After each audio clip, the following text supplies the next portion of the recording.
Of course I got the variant cover. Are you dumb?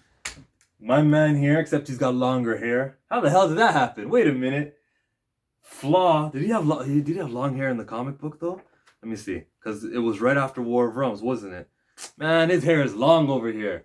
Bullshit. I'm gonna read Avengers. He's gonna be up in space. He's gonna have short hair.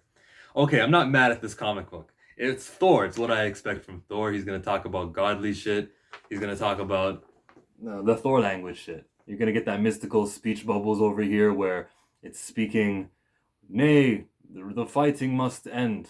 That's how I read it with that voice. So Donny Cates wrote Thor the way I expect Thor to be written. And then he just did something that I'm so proud of this guy. I don't know the man, but he plays chess. Think of all of the writers who came in maybe 2-3 years ago. They're given all the Age of X-Men people. They get their story. They get to write literally shit. And then they go away and get another chance. Oh, maybe this will be the time. Maybe this will be the time. Donny Cates, if you read Guardians 12, he is fucking building on his own shit. So Silver Surfer Black was the last thing he wrote. Apparently that matters over here. Apparently everything we saw about Galactus, learning about him and he was at incubation, everything that I was introduced to was rewarded. All that knowledge was rewarded in this comic book. He's telling a freaking story. Thanos wins. What happened in the end of Guardians 12? Thanos wins. This guy is like a comic book fan who knows the industry. So I gotta commend him for that. Because it feels like if I'm reading his work, it's paying off. Jim Zub is another guy like that, of course. We got Jason Aaron. There's a couple of guys. Hickman. I hear that if you read his FF and his Avengers, then his X-Men is sort of continuing on with that. That's what they say. So, look at the company and names I'm putting him in. I don't know DC, but I guess Jeff Johns is the same way. So this man is legit. He's also creating, but he's also picking up on stuff that was left off. Remember Venom? I read the first issue of Venom, not that I've read all of them, but there's a whole bunch of backstory to the symbiote that we didn't know about. And he's like, wait a minute, there is like an empty space here for stories to be told, and this guy's filling it in.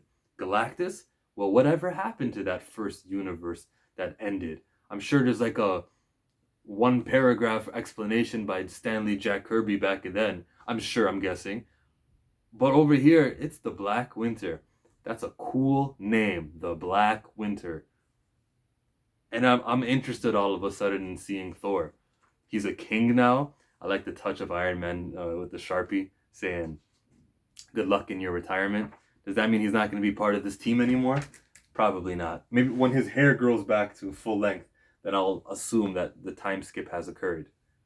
Maybe when he comes back, if you're reading Avengers, spoiler, maybe when he goes back from a brood back to normal Thor, probably at the end of this arc in Avengers, maybe he'll have long hair again. Why am I fixated on the hair? Because that's who I am. Anything that indicates time passing pisses me off in comic books.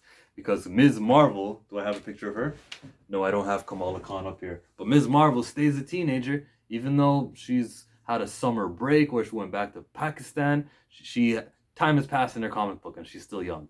And it's supposed to be a contained universe. That's why I think that way. Let me say something else nice about Thor. I didn't take notes for it. Oh yeah, these heralds. He becomes, well, final page spoiler, he becomes the Herald of Thunder. And that explains why he looks like that in the main cover that I didn't get, because I get the variant cover. But Herald of Thunder means what? What does that mean? Did he just get a power up again? I think by becoming the king, by becoming a herald, by becoming all of this, he can take Captain Marvel now. Okay, guys, we got what we wanted. We can, he's gonna beat the woman. Yeah, hooray! 3 cheers for men beating women in the comic books. Hip hip, hooray! Hip hip, hooray! Hip hip. I fucking despise Comicsgate and everyone who tries to blend in their hatred with, actually this comic book isn't accurate because of past. Shut the fuck up. Bye.